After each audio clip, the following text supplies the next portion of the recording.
if they don't comply. Well, it's clear that military coups in Africa are becoming a regular occurrence. The military takeover in Niger by soldiers belonging to the Presidential Guard is just the latest in a string of coups that have rocked the continent. There were two in Burkina Faso in 2022, as well as failed attempts in the Gambia, Guinea-Bissau, and the island of Sao Tome and Principe. In 2021, there were 6 coup attempts in Africa, 4 of them being successful. With this data, it's safe to say Africa has experienced more coups than any other continent.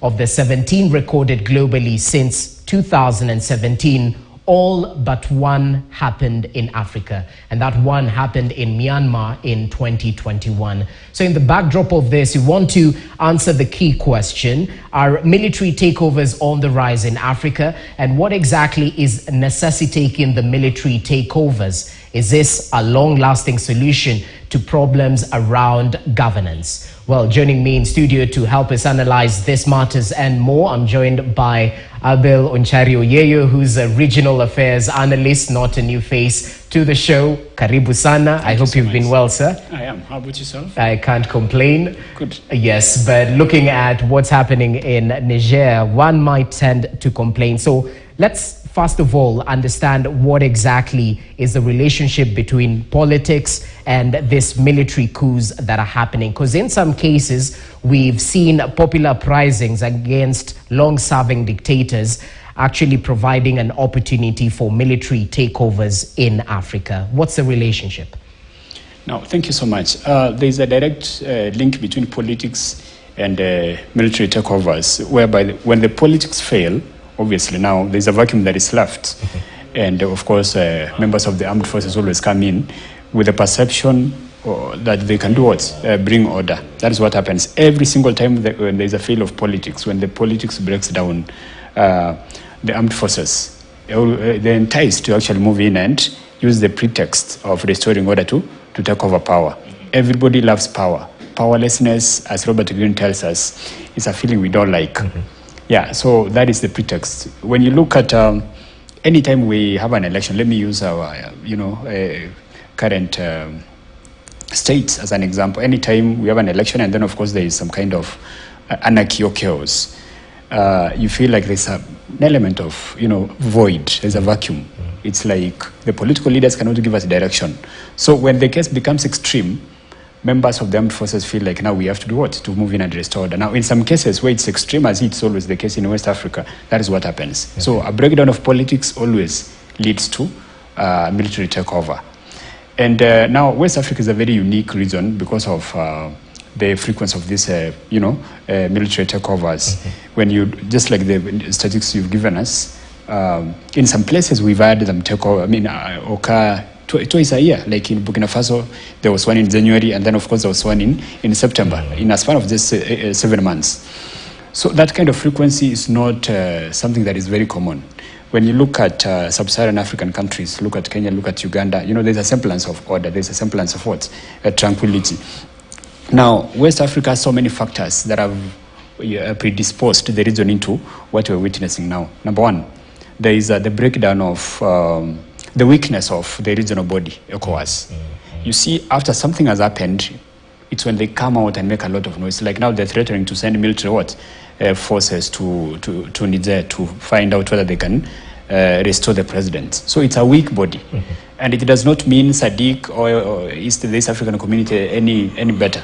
But in a region that is frequented by coup d'etats, we expect this kind of body to be very strong so that they can watch over, they can look out for the possibility of breakdown of government in any of the countries in West Africa, but they don't do that. Number two, there is what we call, because of the political factors, foreign powers have found it very ideal to make or convert West Africa into a playground. The Russians have interest, the Americans have interest, and obviously the Chinese have interest. So with this kind of, battling for space, there is a shaking of the political order, which of course leads again to what? To an element of vacuum. Now the third one, talk about economic factors. For the longest time, colonial powers have employed the tactic of supporting dictators who then sit on the people for a very long time. And obviously what happens is people become stressed. There is discontent. People get angry over time. And when the citizens feel like they're trapped, they look up to the members of the armed forces. When the armed forces become a critical mass in this game, they feel like now we are the only left, you know what, a source of rescue for the people. Yeah. So when all these factors are at play, we see what's happening. And West Africa has been particularly, vulnerable to all these issues. In fact, when you look at the longest, for example, serving president, apart from, of course, Museveni, who is a unique case within the East African space, is from West Africa. So that is why, and it's not going to stop.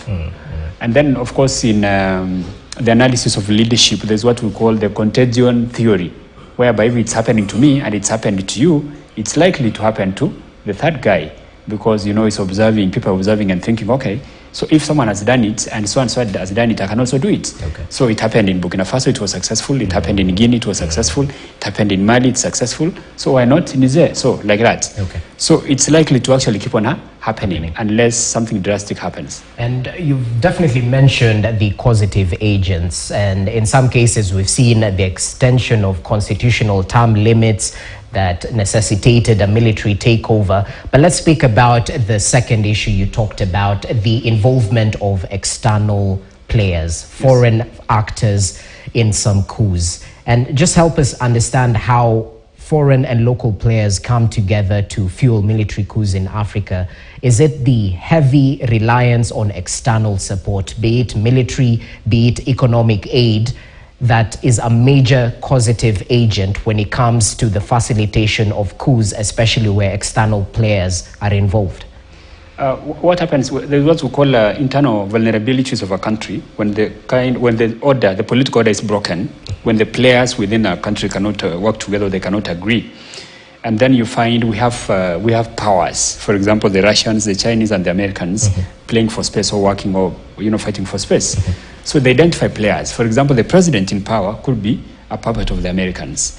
And then maybe the Chinese and the Russians are working together trying to fight for space within the same country. So they'll identify another force. So a possible area of support could be an opposition leader. But when the politics is broken, it basically means the dictator supported by one power cannot allow for the opposition parties to do what? To come out and form an area of venting. For example, if Kenya, for example, becomes, a playground for, these powers to come and try to assert or exert the force, one power can support the president, and then another power can support the opposition leader, which of course can lead to a balance, because now our politics is advanced. But in some places, the opposition is muzzled, completely oppressed and shut out. So the next available space for another power to support is the army. That is why, for example, when you look at Niger, for example, the Russians have come out prominently in support of the guys who took over, and the Americans have expressed their support for the president who was deposed. So we have all this, the breakdown of politics, and of course now the complaints, or the economy is not doing very well, that kind of game. It's basically fighting for space. And in some cases, it's not even about the politics, the economics, because the president who was deposed in Niger, for example, has been actually, praised as someone who came in, restored political order, and then of course, put in mechanisms and measures to strengthen the country's economy. So you cannot accuse him of having done anything that is, of course, out to necessitate what happened. Okay. Yeah. But when we hear about the reports coming from West Africa, we hear puppets of the West, and that's why he was deposed. So let's talk about the causative factors and whether they hold water in your view. What's used as a justification for unconstitutional changes in government? And we've heard of this time and time again, the political system works for just the political class, and that's a cause for uprising. What do you attribute the success of the coups to, apart from that net effect where you said when it happens in Mali, of course it might happen in Niger as well? The success obviously depends on the strength of the political system in a country. For example, when a country has a very strong political system whereby the citizens have mechanisms for expressing their anger, it becomes very difficult for the members of the armed forces to come in and use any pretext to take over power. For example, okay, again, we come back to our country here. Anytime the opposition has felt like they are not being given, a year, they've gone to the streets and demonstrated. That is, of course, a right that is within our constitution. Now, in some countries, that is not allowed. So anytime there's this kind of muzzling, there's this kind of oppression, and people feel like there's no space, it creates this area where the military feel like now we have to move in and do what? And help. And even when they shouldn't come in, like we said, of course, power is very enticing. They can use it as an excuse to, of course, come in and take over power. So anytime the political system is broken and the institutions are not working, it becomes very easy. Strong political systems, a working political system, strong institutions can actually make a political system or a nation stand all these shakes and tremors from outside, even when there are foreign actors involved. And of course, you cannot be able to witness a coup. For example, the Chinese can come here, the Americans can come here, the Russians can come here, the Iranians can come here, and still our system can do what? Be able to sustain that kind of pressure. But in some places, it's not possible. For example, if you look at a place like Mali, people are complaining of corruption that is everywhere. Political parties not being allowed to, of course, carry out activities like any other place where there is, of course, open democratic space. And then, of course, we have all these guys who stay in power for a very long time. So when the army came out, they said we need to restore order. And there was this kind of, there was support from the people. So when the institutions work, when the political system works and citizens can be able to express themselves well, they're taken care of, the army will not have a reason to actually take over power. Well, let's speak about how to thrive democracies, especially in that part of the continent, if I may speak that way. Because when we have military takeovers, they come with the promise of, and we've seen this before in some of the West African countries, that we're here to hold fort until, a transitional government is put in place, something like that. So they come with the pretext of this being a solution, a short-handed solution, and then we'll definitely roll back the gains of democracy once we're out. But what exactly happens is the opposite. We see the military men actually get stronger. Just recently, we saw one of them in Russia in military camouflage, and the reaction on social media was in terms of praising him rather than castigating him for the military takeover. So how do we bring back democracy and the thriving of democracies in West Africa region, despite the challenges that you've mentioned, weak political systems, economic issues here and there? How do we bring back? The young man you're talking about is from, I think, Burkina Faso. Yes. He's the one who took over in September after pushing out the other guy who took over in January, which is quite a shame. Now, there are a couple of things we can do, of course, and that is now especially focused on ECOWAS, which is the regional bloc, of course, for West African countries. The number one step they need to take is to make sure they're very much aware of the political happenings within the countries in the region. They don't have to be surprised by the takeovers. They should be able to expect, because military takeovers don't just happen overnight, like you wake up and then you realize it's happened. There's always a plan, which means the methods and mechanisms of collecting intel from these countries is very weak. Most likely it does not even exist. So once they know what's going on, they can be able to move in very quickly. If there is maybe a crisis to be resolved, it's resolved before it boils into a military takeover. So that is the first one. Number two, they need to have the strength, again, on ECOWAS to move in and make sure there is democracy. Democracy means if someone has been in power for a very long time, they need to actually pave way for other young leaders to come in and take over. People should be able to, citizens are okay when they see movement from one leader to another. So that if I have ideas and I've been president for 5 years and the ideas have not worked, maybe you come in. It's possible your ideas can actually do what? Bring the kind of transformation citizens want. And when they see that, they're satisfied. They get to say it's only 5 years, after which someone else will do what? 5, maybe 10 years will come in. So the idea of someone being in office for maybe 3 decades, 4 decades is annoying. That makes it becomes an incentive for the army guys to actually come in and do what? Say, let's take over. If that culture of solving problems before they occur is entrenched within the region, then it will not happen. Then, of course, they need to welcome the colonizers who were there. For example, in West Africa, it was predominantly colonized by the French. So over the last few months, we've seen the French weaken. Some places they've been pushed out.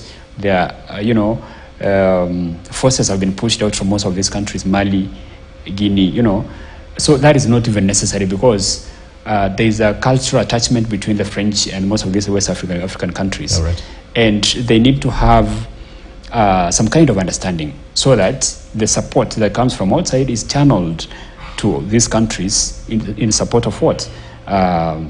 Their political systems. Okay. Support of a political system does not necessarily have to be monetary.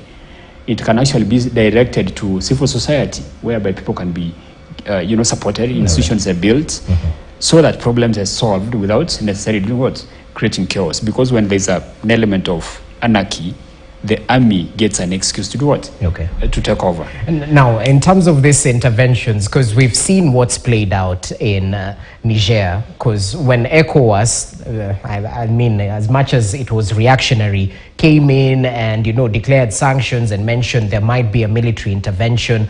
I think by this Sunday, the deadline is fast approaching. So and we have a saying here, corruption fights back. So when they fight back, when this military intervention where the countries have happened actually decide if you move into Niger, we will take it as a declaration of war. Yes. So when it fights back, how do you fight back? Because we're trying to avoid an all-out war between some of these countries and the regional bloc. But what happens when it fights back, when it decides to push out the foreign nationals who might be pushing for a democratic transition, when it decides to fight back at the regional body that declared sanctions and mentioned that there might be a military intervention? Well, what happens then?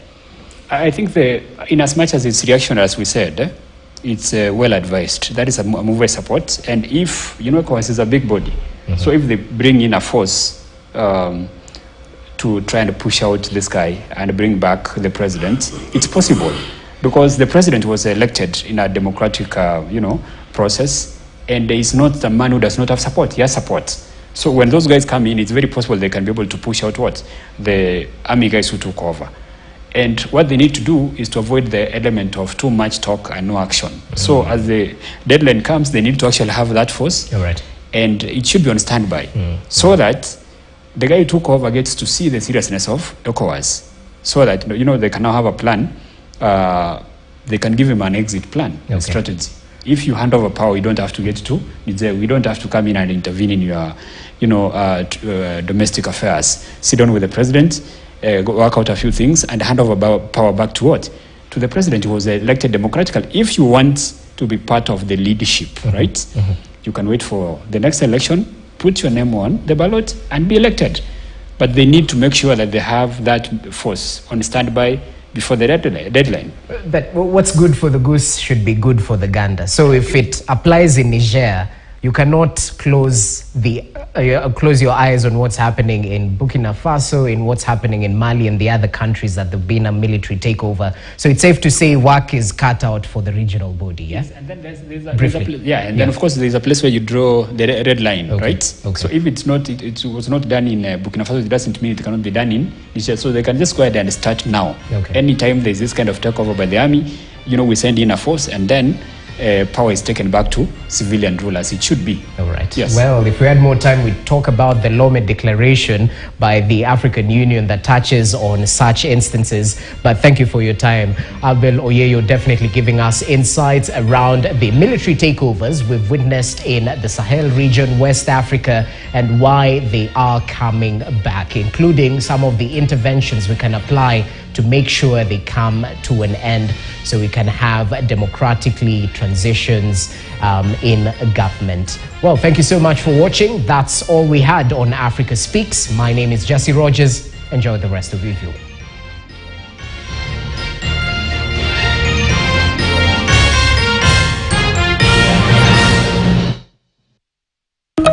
Somalia's National Museum finished rebuilding in 2020 after decades of war, looting, and neglect.